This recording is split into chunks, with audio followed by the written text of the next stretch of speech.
How are you feeling? You got John Riggs here. Had a great time at the Utah Retro Game Expo. Big shout out to Tracy and the team for having me out there. Put it on your agenda. Make sure you attend the Utah Retro Game Expo next year. Don't miss out. Wonderful place, and shout out to Minus World Video Games as well in Layton, Utah. Great store.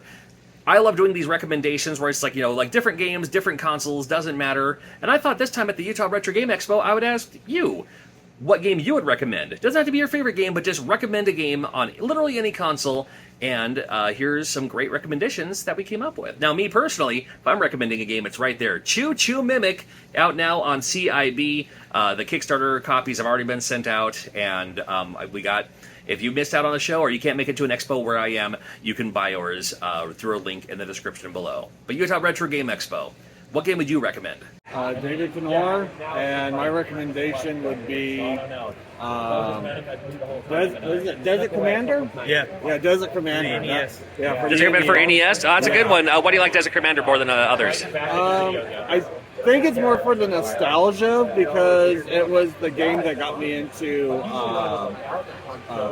the strategy games, and I played it a lot with my cousin Tom and my uncle Harry. So there's a lot of good memories. No, I love it. That's the best. That's the best. Awesome. Good. What's your name? What's your recommendation? My name is Thomas, and my game recommendation is Donkey Kong Country for the Super NES. Ooh, that's a good one. Why are you recommending that one?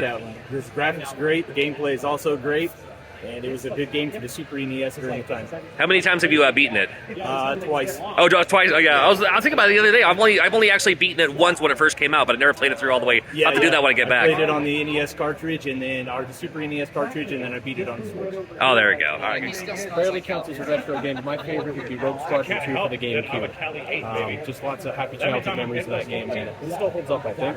So. GameCube. I mean, you could probably argue that GameCube is a little bit retro now. Yeah. I mean, it's. Oh, you've been wearing this shirt. Look at this. Yeah, I'm wearing a Star Wars shirt even, so yeah. What do you like about that game more than others? It's difficult when you first play it, but now you can sit down and for me I can just play it in an afternoon and play through it, and it's not difficult anymore. It's just kind of, I don't know, just a feel-good game. Okay, Adam Johnson, and I remember playing Super Mario Land on my Game Boy when I was a kid. That was the first game I ever beat. It was a really easy game, but I loved it, and it was a blast. And that's one of my first memories of video games. The game that I recommend is probably Myland's Secret Castle. I think that's how you pronounce it. Close enough. It's just like a game that I played when I was younger, and I have a lot of nostalgia for it.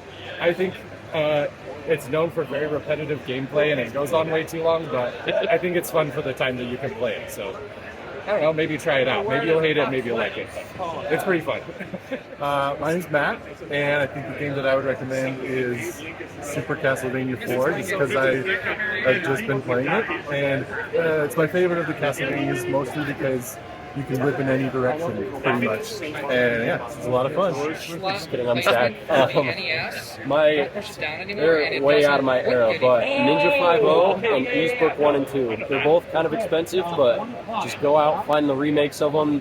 I think Limited Run's doing a press for the Switch and Ninja 5.0, and there's plenty of remakes of these. Both really good. Ninja 5.0 was on the Game Boy Advance. Ease was on the TurboGrafx 16 CD. Such a phenomenal system. If you haven't, go play them. They're really good. So I am with the legend himself, John Riggs, and I'm sorry, I just had to say it like that. No, it's all good. Anyway, so my name is Daniel.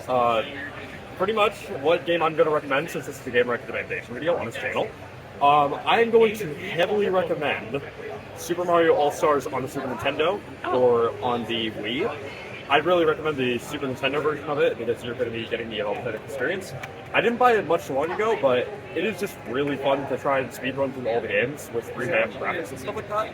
And I personally already have been making memories of it. It's such a fun game. It's really inexpensive, and it's not that hard to come across. So if you go to like anywhere, most specifically Montreal, if you live in Utah,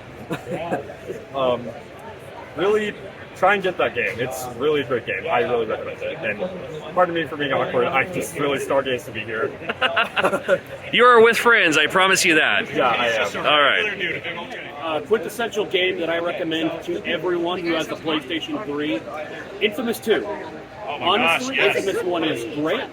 The second game really took everything that made the first one excellent, redefined the way the game looked, and made it easy to control, easy to play. 2 playthroughs is all you need to enjoy every aspect of it. Best game for the NES is Gunsmoke. Okay. Incredible game. It's like a shooter, right? But the reason why I like it so much, I mean, it's like the first game that I got when I was like 5. So it was incredible.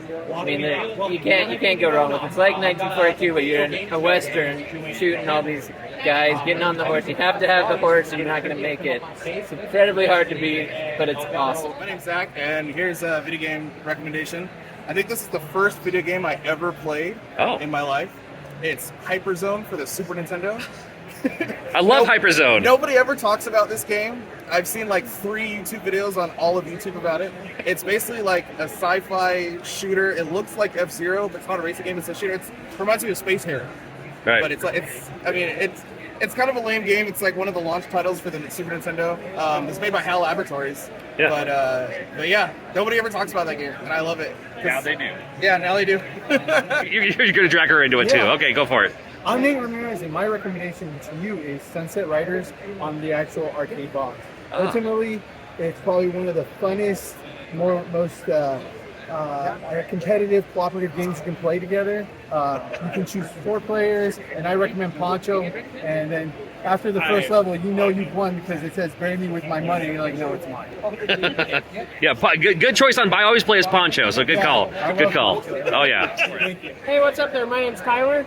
I want to recommend Clock Tower for the Super Nintendo. It originally never came out in the Americas, only on Super Famicom, I believe, and also on the PS1.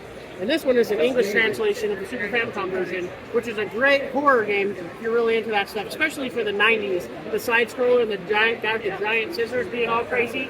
Man, if you like that stuff, this is definitely the way to go, especially with this black cartridge.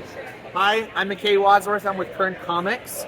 My favorite game that I have a really good memory with is Bungai-O for the Nintendo 64. It was a Japanese exclusive.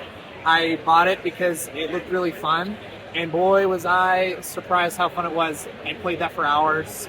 Loved that game. I never understood what the game was about because I don't understand Japanese, but it was a super fun game. I loved it. My name is Herbert Contreras. I really love Sonic Adventure 2. Sega Dreamcast. You have 2 stories. Obviously, you have Sonic and his team, and the new protagonist, Shadow the Hedgehog, on his team.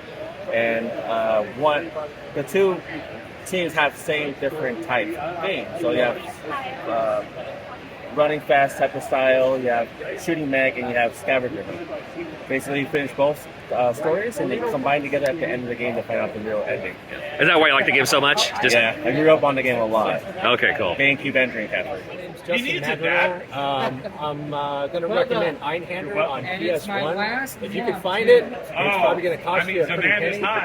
But it's a pretty awesome game, so check it out. All right.